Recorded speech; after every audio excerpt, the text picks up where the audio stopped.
Gosh, it was so many years ago now that I think back. My son Ian and I were walking along the beach in Costa Rica. Ian was about, I don't know, he's probably about 4 or 5 years old. And we're holding hands and we're skipping in the sand. And suddenly he looks up at me and he says, "Mommy, why do 2 women kiss?" Taken back, I look at him and I think, well, I kiss my mom and I kiss my sisters. Is that what you're talking about? And Ian, with these big blue eyes, looks up at me again and says, "Well, the kisses that I saw, they weren't quite like those kisses." And then, of course, I think to myself, oh my gosh, what was the time that I wasn't watching him? I mean, what was I doing? I said, so how are they kissing, Ian? He says, well, it's kind of a weird thing. I don't want to really get into it. And then I asked him where he saw it. And he said, on YouTube. I went, YouTube? Really? He said, yeah, I was watching some videos about Roblox, and all of a sudden in the middle of the video about how to build things on Roblox, I saw 2 women kissing. And of course, at that very moment, my heart sank because I thought, I just won the Bad Mommy of the Year award because I wasn't watching all the time. And once again, Ian looked at me and said, "So why do 2 women kiss like that?" Him being 5, me not being ready to actually address the situation, I looked at him and said, we'll talk about that later. How about right now we go boogie boarding? And of course, to a 5-year-old, that was all he needed to know. And the conversation was cast off to the side. Thankfully so. We later had to talk about it, but that was when he was a teenager. Like many parents, we think that we can just put our kids online and everything seems to be safe, right? I mean, you have these kids' videos, and shouldn't it all just be about whatever the kid is trying to watch? I don't know why. There's a lot of sickos. There are a lot of whack jobs in the world, but they get some cheap thrill, I guess, out of embedding weird stuff inside of kids' videos. And it's not just 2 women kissing. We're talking about, other things, up to and including steps on how to commit suicide. Yes, that's right. So when your kid is sitting there on YouTube, they might be watching a video about something kid-related, maybe a game, you have it. And then in the middle of this, a video pops out of nowhere. And what does YouTube say? They say there's really nothing they can do about it. But as a parent, you need to know about what's truly going on YouTube. So in this Komando On Demand podcast, we're going to expose some of the things that you probably don't know that's really going on YouTube. It's certainly something that the Google PR machine wants you to know nothing about. And we'll hear from one of the nation's top leading child psychologists. She actually specializes with kids with autism. So if you've got anybody in your family who's autistic, you definitely want to pay attention to this because there's a certain propensity for kids with autism and YouTube videos and how long they watch it and what exactly they're watching. And before we get to all of that, a special thank you goes out to one of our partners in this podcast because without our partners in this podcast, well, I'll tell you, these Komando On Demand podcasts just wouldn't be possible. When you're hiring, you don't want to waste time sorting through dozens of irrelevant resumes. You want an efficient way to get to a short list of qualified candidates. You need Indeed.com. Post a job in minutes. Set up screener questions based on your job requirements. Then zero in on qualified candidates using an intuitive online dashboard. Discover why 3 million businesses use Indeed.com for hiring. Post a job today at Indeed.com/hire. Search for greatness. Search Indeed.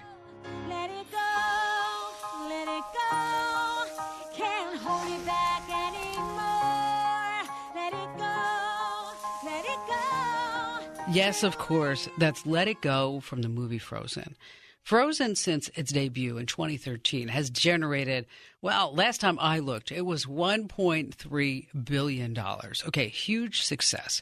As a matter of fact, just a few days ago, I had to go to a 4-year-old's birthday party. I went over to Safeway to buy some balloons, and the woman looked at me and she said, "How old's the kid?" I said, 4. She said, "Oh, you have to get Elsa." And I'm like, "Elsa? I got to get Elsa?" She said, "Yes." And she pulls out this life-size balloon of Elsa. Of course, that I say, "Oh, yes, I need Elsa." I get Elsa out to my car. I'm thinking, how the heck am I going to get Elsa in my car and over to the birthday party? That's a whole nother different story. And on YouTube, Elsa's huge. Of course, Elsa from Frozen. Well, she has her own term. It's called Elsagate. And here to talk to us about Elsagate is Noelle Shunk. Now, Noelle is our director of content strategy at Komando.com. She's got a big title and a big job. So Noelle came in to me the other day and she said, I've got to tell you about Elsagate. We were all just chatty-Cathy about Elsagate. And I said, you know what, Noelle, rather than you telling me all about this, why don't you tell our listeners, the podcast, directly? So joining us right now is Noelle. Thank you, Kim. Hi, Noelle. So Elsagate, explain to everybody what Elsagate is. Okay, I did some digging on this. The term Elsagate was coined just 2 years ago, 2017, but it's been around a lot longer. Gate, that comes from Watergate. Sure. So anytime there's a scandal, we're going to tag Gate onto it. What this refers to is this phenomenon of these videos that creepy people are making using Disney characters, superheroes, popular cartoon characters that are especially targeted toward little kids. We're talking like preschoolers, toddlers. And Elsa is a huge target for this. Right. Well, we did some digging and we watched some of these videos. And at first you open them up and you think, oh, it's an Elsa video. It's a picture, we're going to watch a video about Elsa and her sister. And then you start watching it and you realize it takes a really dark, disturbing turn. So we're not like walking into the frozen caves and caravans and things like that. No. So in one of them, this is interesting because you told the story about Ian and the two girls kissing. Right. One of the videos that we saw had Elsa and her sister. Her sister's taking care of her and Elsa is sick. She's laying in a bed. And next to the bed, there's a hypodermic needle on the counter. And I can't understand why any child would need to know or see. Okay, so wait a second. Right. So this is like an animated cartoon. Yes. Okay. And so say that again. Elsa is giving her sister a hypodermic needle. Elsa is sick and her sister is taking care of her. Okay. And there's a hypodermic needle next to the bed. Because when you're sick, you always need that. Right? Right. Okay. Right. So Elsa's sister leans over to her and says, "You're hot." It's not in a way that your mom says that you see where this is going. I have two sisters. They're both beautiful. Have you ever told them gorgeous. They're hot? I've never said, well, I may have said like, you look hot. Mm-hmm. Okay. Which is different than like, you're hot. Right. Okay. So, all right. So we have two sisters saying you're hot. She tells her she's hot. She gives her an injection gives it in the glutes. And then she kisses her sister. Okay, is the kiss like it just... No. Okay. I guarantee you never kissed your sisters like this. And this is the kiss that probably... Ian saw. Something similar to what Ian saw. Right. Right. Okay. And Kim, I just watched this yesterday. So it's still up there. Okay, when you see a video like this on YouTube, mm-hmm. I mean, obviously you can report it. And I did, yeah. And how long has it been up there? Oh, that's a good question. I'm not sure how long it's been up there. Well, I have another video because you sent me a screenshot of this video. Right. And I know that this is a podcast. You can't see it, but I'm not really sure what it is, Noelle. I mean, I see a blonde woman. Looks like she has a beach ball. What's happening? She's having a baby on the beach. But what we're looking at is a cartoon. And it's a cartoon it is obviously geared toward toddlers. They're little kids, and with big heads and little arms and things like and that. It looks it's very brightly colored. There's lots of happy things, very simple lines, very simple colors. So it's clearly geared toward children, young children. And so there's there's a girl who's laying on the beach, and she's obviously pregnant, and looks like she's giving birth because her belly is red, and it's just I don't know why young children would need to see that. I'm not seeing this. I mean, as something that a toddler should actually look at. Yeah. And the one next to it with the beautiful blonde princess and the heart-shaped eyes and, of course, the little tiny waist. And then there's a guy next to him with really weird eyebrows. Mm-hmm. I mean, what is going on with that? Big blue eyes. And then he has it looks like a Fabio shirt on, open up. Mm-hmm. And he's got a 6-pack. Oh, I think he's got a 12-pack. I mean, look at this.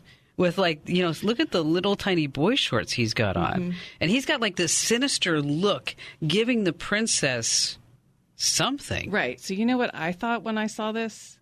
it looks like he's roofing her, right? It does. Like he's done something to put her into this hypnotic state. And she's got, there's hearts, and she's like in La La Love Land, and he's got this sinister look on his face. What message does that send? Well, what's interesting about these videos, and I have to tell you, of course, at youtube.com/Kim Komando, it's our official channel. Now, I will tell everybody under full disclosure that the Kim Komando Show YouTube channel has never really been a priority for us, right? I mean, we recently hired somebody. You're going to start seeing a whole new focus on it. But, if we put up a little clip of the show, I mean, we have videos there that have 800,000-900,000 views. But if we just put a video up there and nobody really notices and nobody promotes it, and it's got a bad title and things like that, it may only get 500 views in 3 days. Okay. Even though we have 50,000 subscribers. Well, this video of the princess giving birth on the beach to the shocked guy next to him and some weirdo who has something going on, called Excrelia Girl Princess Sparkle and Friend, in 3 days got 21,000 views. Mm-hmm. Okay, that's a lot of views in 3 days. Okay, Super Kids Family, that's the one with the guy with the 12-pack and the 2 dogs and the princess with the heart. 3,000 views in 4 days. So what does YouTube say about this? Well, they have a video that they've released where they're telling parents that they're not allowing content creators to monetize these types of videos. They're deleting certain channels and videos, and then they just recently disabled comments in children's videos. Which they should do anyway, because the only person that comments on a YouTube video is just a troll or a jerk. Right. I mean, that's just the bottom line. But you use a keyword, and that's monetize. Mm-hmm. Okay, so can the videos still be up there without making money? That's a good question. Because if they use the word monetize, okay, so the way that videos get monetized on YouTube, which if you aren't familiar, is that you put a video up. If you get at least 10,000 views, so this video of the girl giving birth qualifies to be monetized because it has 21,000 views, is that YouTube will put ads in the beginning and at the end and at the bottom and wherever else they can figure out how to make money.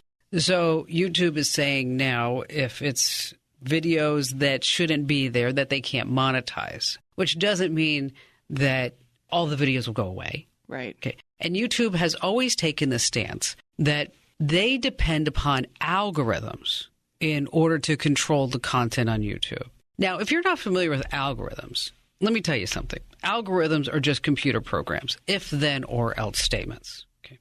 And, of course, they're using artificial intelligence. And by using algorithms, guess what? They don't have to use human beings. Because as we know with Facebook, people that are seeing all these weird stuff that's going online, they're saying, well, it's making me crazy and I'm frustrated and I'm going nuts and you name it. So on YouTube, they say that they cannot have enough human beings because of those numbers I mentioned earlier. So it's really up to the parents, right? Right. I mean, that's why we wanted to do this with you today, because we wanted to give them that information, right? Educate them. I have a friend who's a mom to triplets that are 4. Oh, my gosh, the poor thing. She had no idea about this. I sent her these videos. Her kids are enamored with Elsa. I sent her these links. I said, did you know about this? And she said, oh, my God, no, thank you. And she forwarded it to her, little mommy network. Yeah, because unless somebody tells you, you don't really know. I mean, I had no idea that, at 5 years old, I ended up having a conversation with him in Costa Rica on a 5-year-old level that, some people like men and some people like women, and it's okay. Whatever you want to do is fine. Okay. It's not a big deal. We don't need to make a big deal out of it.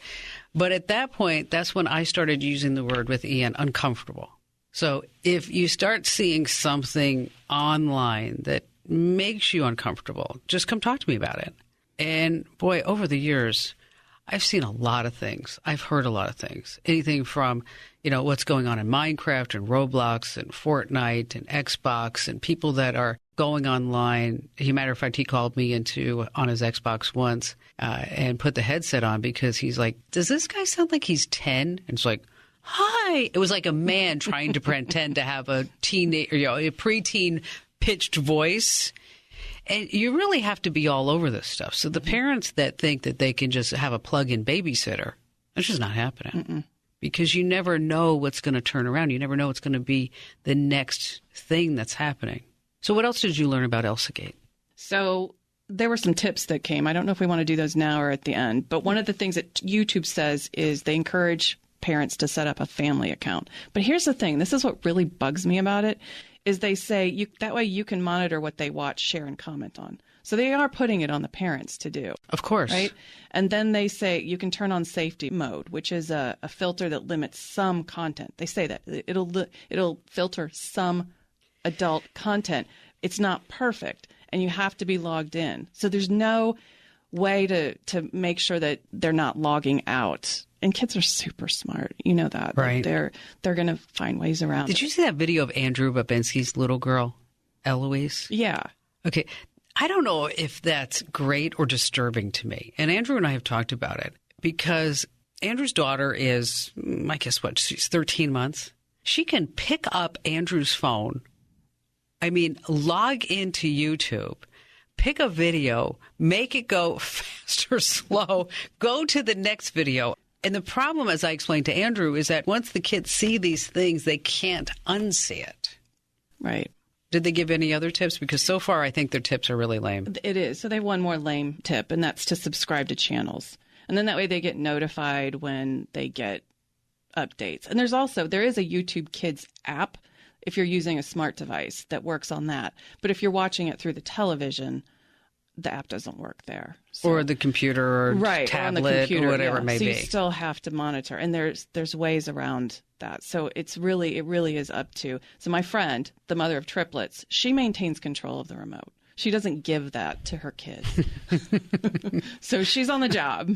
Well, she can't, because if she gives it to one kid, then that's a whole other issue for another. It's just like, I want it. Mommy loves you more. Okay. Well, thank you, Noelle, for joining us. Thank you. And thanks for bringing us up to date on Elsagate. And then anytime you come across anything like this, we need to keep parents informed because, as I like to say, knowledge is power. So, folks, if you have young kids in your family, make sure that you share out this podcast because everybody needs to know exactly what's going on with YouTube. And when it comes down to it, it's still the parents' responsibility. And speaking of parents, coming up next, Dr. Christine Davidson. Now, let me tell you, she is an amazing person. I mean, her credentials go on and on. She has degrees in education management, counseling, elementary ed. She's got a resume a mile long with professional training, experience, publication, and honors. And we're talking about why kids are drawn to certain YouTube videos. And if you have any children in your family with autism, you definitely don't want to miss what's coming up. So stay right where you are. But first, a quick thank you to some of our sponsors in this podcast because they make this Komando On Demand possible. Robinhood is an investing app that lets you buy and sell stocks, ETFs, options, and cryptos, all commission-free. Plus, there's no account minimum deposit needed to get started, so you can start investing at any level. The simple, intuitive design of Robinhood makes investing easy for newcomers and experts alike. View easy-to-understand charts and market data and place a trade in just 4 taps on your smartphone. With Robinhood, you can learn how to invest in the market as you build your portfolio. Discover new stocks, track your favorite companies, and get custom notifications for price movements so you never miss an opportunity to invest. Robinhood is giving listeners of Komando On Demand a free stock like Apple, Ford, or Sprint to help you build your portfolio. Sign up at invest.robinhood.com, invest.robinhood.com.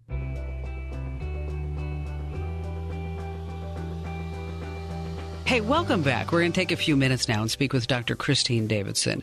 She's a licensed educational psychologist. She's the president and owner of the Davidson Learning Center in Huntington Beach, California.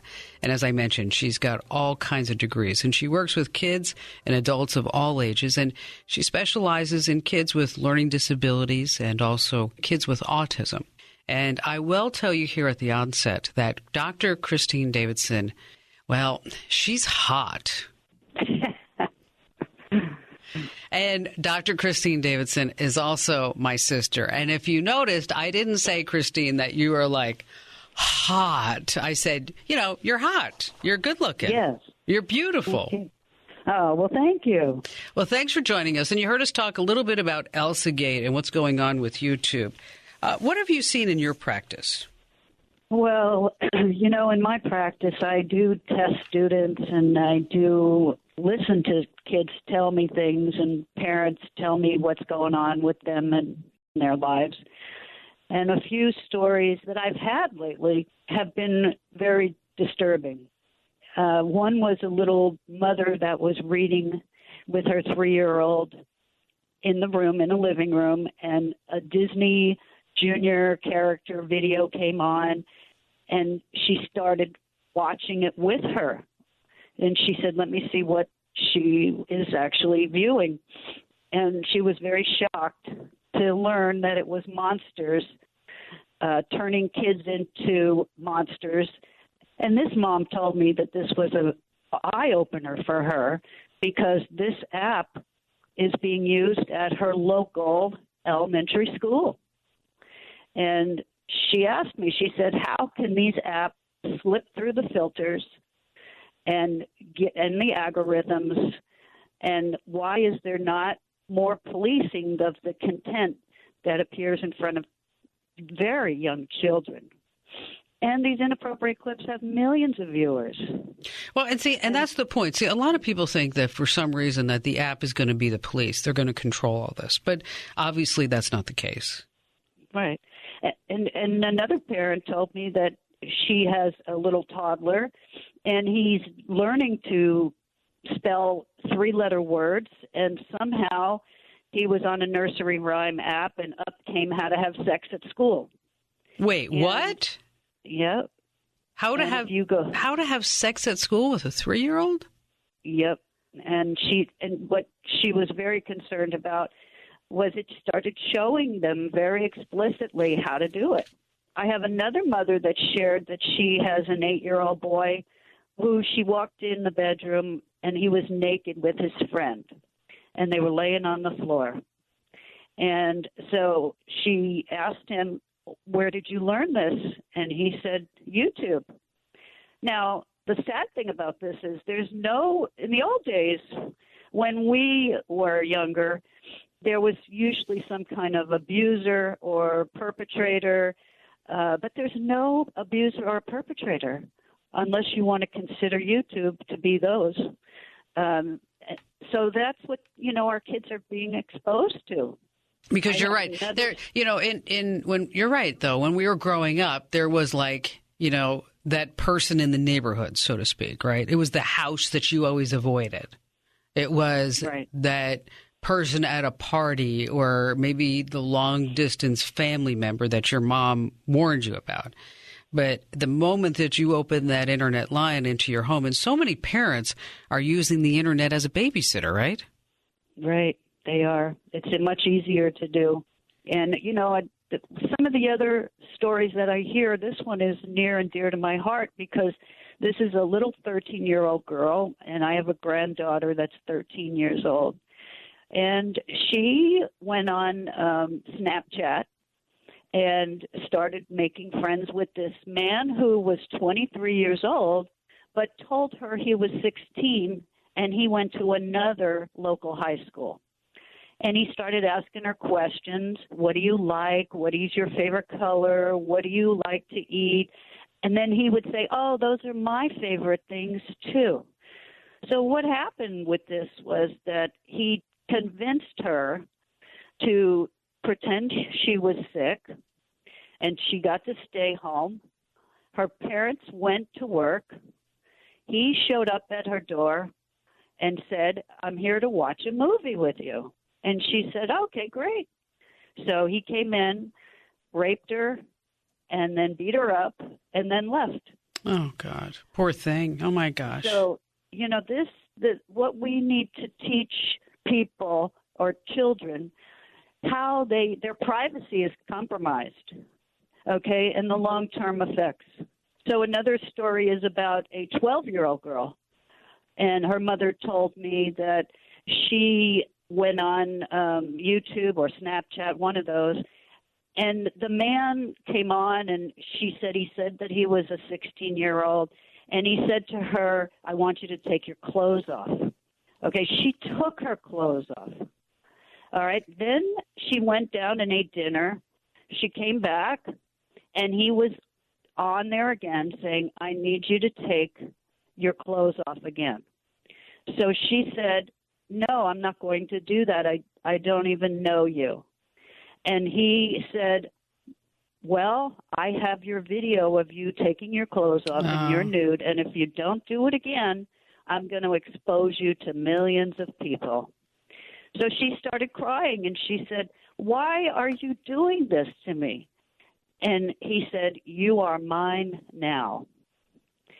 And that, that's the story. She didn't know that her privacy would be compromised.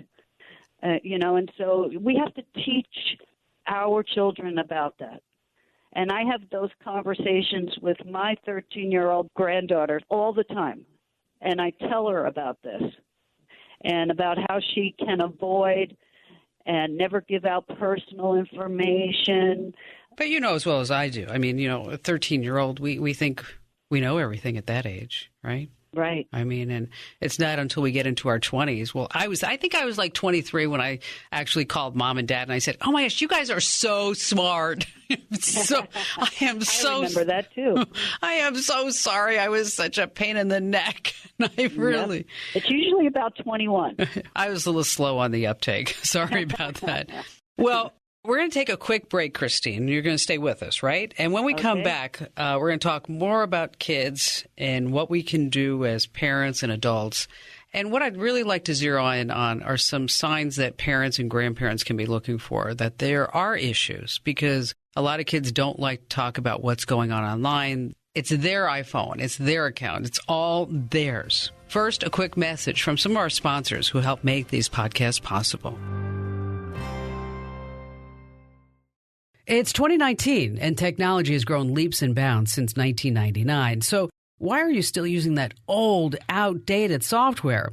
Find software that fits your business's needs using kaptaracom. I get asked all the time for different recommendations, and I refer people to kaptaracom. With over 700,000 reviews of products from real software users, discover everything you need to make an informed decision. Search more than 700 specific categories of software. Everything from project management to email marketing to yoga studio management software. No matter your business needs, Kaptara makes it easy to discover the right solution fast. Join the millions of people who use Kaptara each month to find the right tools for their business. Visit kaptara.com/Kim today to find the right tools to make 2019 the year for your business. Once again, that address is kaptara.com/Kim. Let me spell it for you. kapterra.com/Kim.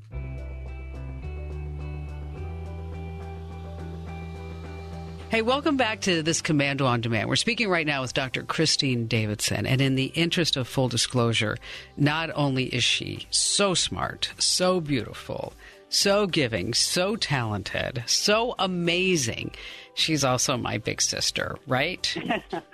You're so sweet.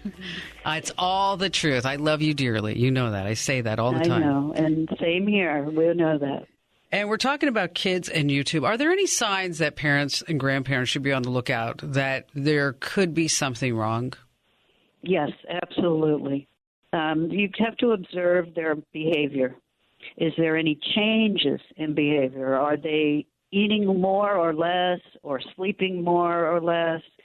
Or do they seem more anxious now? I know you used the word uncomfortable. And are they talking about being uncomfortable or showing some discomfort? And, also look for signs of depression and sadness and not wanting to go to school. Something has happened, and they may not want to talk. But as a parent, grandparent, we need to try to get them to express to us, what is going on, what happened, and put it in perspective. And if they don't want to talk about it, then you can pretend that they are talking for their stuffed animal or for a friend that was in a situation, or maybe they even want to express it drawing a picture or playing with art supplies, sand, or listening to music and then talking about it. So they do like to have some kind of method of talking about these uncomfortable feelings. I got a call on my show last weekend from a guy whose 13-year-old daughter, he had just given her an iPhone for Christmas, right? And suddenly now he said she's secretive. Her grades are going down. Yeah. And he called me because he wanted to put spy software on the phone. And in my best, I was trying to explain to him that spy software is no substitute for you getting in her face saying, what the heck is going on? Talk to me about it. The iPhone is not a rite of passage. It's a privilege. Right. But he was afraid that he was not going to be her friend. I really think that was the bottom line. Well, we shouldn't be friends anyway. We should be parents and grandparents. One way that you can actually start stirring up discussions is if you as a family do some kind of contract where you talk about what are the rules, the virtual rules, and what do you do, and what information do you give out, and what parent controls are going to be on the app, and is this going to be a private and unlisted setting, and how do we know when somebody might be trying to steal our identity or put our pictures up on that we do not want pictures of. Now, that's what I see mostly, that kids, maybe 13-year-olds, they don't understand. They don't understand that they are giving the long-term effects of the privacy that they're giving away. I think you would agree that our father was like one of the smartest men ever. Oh, absolutely. I mean, he was amazing. He really was. He was. And what a great father. Stern, right? Strong? Right. Okay. Right. You always knew where he stood. Okay. Absolutely. Okay. There was no question. And sometimes I sit back and I say WWDD within my life. And it's like, okay, what would Dick do? Okay, because if I'm trying to make a decision, it's like WWDD. What would Dick do? What would Dad do? And when I was growing up, and I think I know he did this with you too, is that at that time there was the newspaper, right? And he would clip out stories from the newspaper and he would put it in my lunchbox. Right. From the time that I could read, 8 years old. And I would be reading about kids that were driving without seatbelts and they got killed. Kids that got on the wrong bus and they ended up in the wrong city. They meant to go to New York, but they ended up in Fort Lauderdale for some reason, and they didn't realize it until 3 days later, like what was going on with that. If it had anything to do with a kid, it was cut out and put into my lunchbox. And invariably, as I got older, I'd roll my eyes and look at him and go, oh, God, I know that. You know, one of those things. So when Ian started growing up this became a big deal, is that I started taking then online articles and emailing them to him. And even to this day, if there's a car accident involving right now teenagers that are driving too fast, too reckless, too furious, I will send him that article. And invariably, I get a text back that says, thanks, but you don't have to worry about it. But it's the whole idea that you can plant those seeds. And he'll think about it the next time, hopefully. And every time we have an article in the newspaper, I read that to my granddaughter. Now, I read her one last night. She rolled her eyes. But you know what? She got the message. And the message was, somebody wants to be your friend online, and you're going to end up somewhere raped, killed, and thrown on the road somewhere. So you have to watch and be very careful. Because once you put that line to the internet at their disposal and within reach, anybody can come into the home. And that's the bottom line. Now, talk a little bit about YouTube videos and kids with autism, if you will. Well, when I find kids that have autism, they have no filters. Usually, they don't understand. They're very black and white. Their comprehension is poor.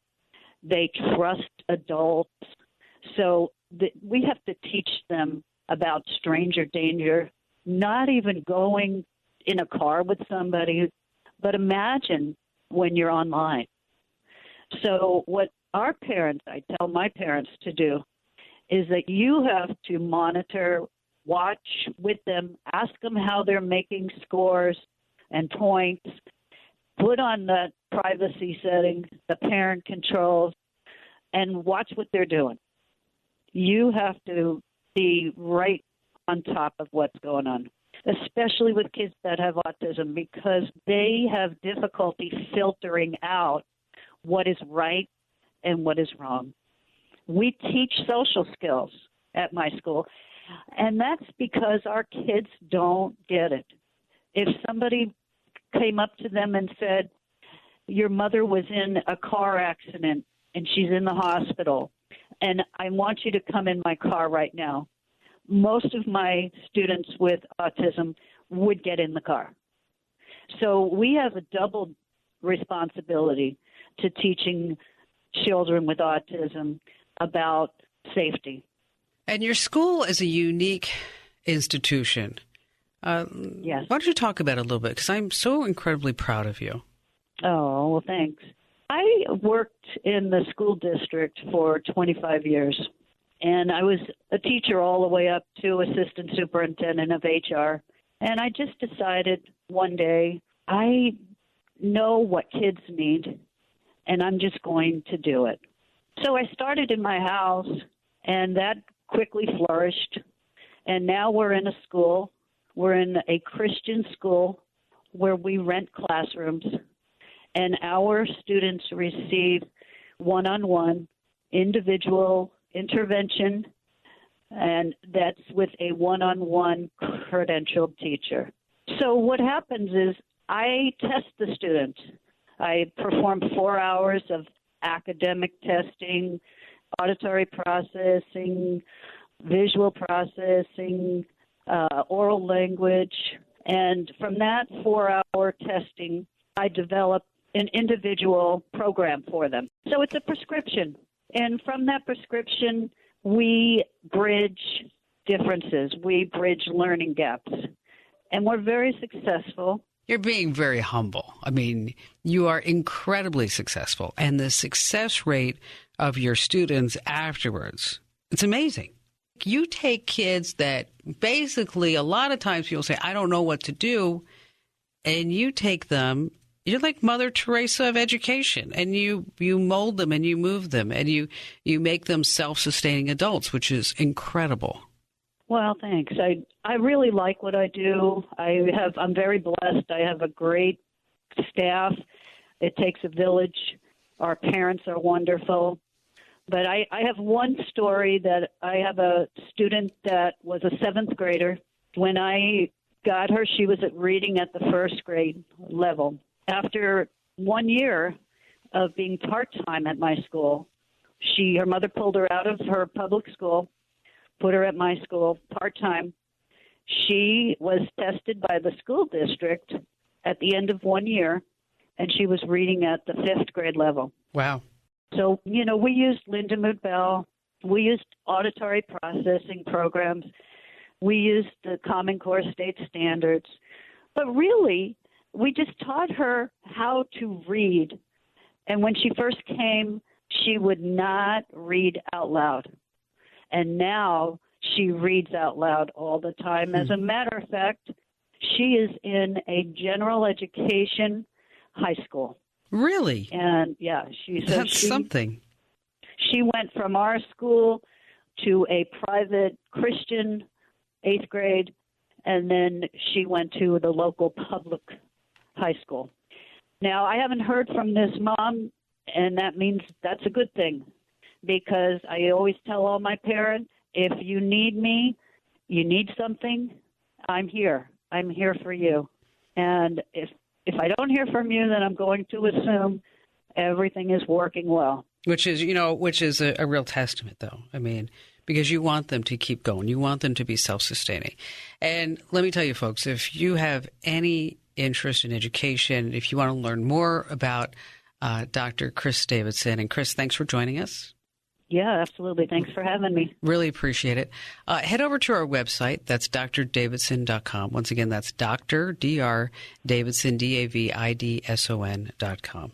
All right, let's close with some other tips that you need to know. I mean, we've heard the obvious, talk to your kids, watch what they're doing. And, and it's so easy not to do because we're all so busy. That's where you can look at parent control apps. Now, let me tell you something. I've never been a big advocate of parent control apps because I think a lot of people think that it's going to be the end all and the panacea. Because even though you have an app, it still means that you need to be involved. And you want to be a responsible digital parent. And so we have a sponsor, WebWatcher. It's actually a great product. Takes only 5 minutes to set up. Works on your iPhone, your Android, your PC, Mac, Chromebook, you name it. Runs in the background, and it discreetly sends data to a secure account that you can monitor. You can learn more right now at webwatcher.com/Kim. That's webwatcher.com/Kim. And speaking of YouTube, you want to make sure that you report any inappropriate content that you see. And as we spoke about with Noelle, set up the family account, the safety mode, subscribe to channels. And if you can't do any of that, really, you just got to get your kids off of YouTube. Thanks for joining us, and don't forget, as a digital citizen, it's your responsibility to also help us educate the masses. So make sure that you share this podcast in all your social media accounts.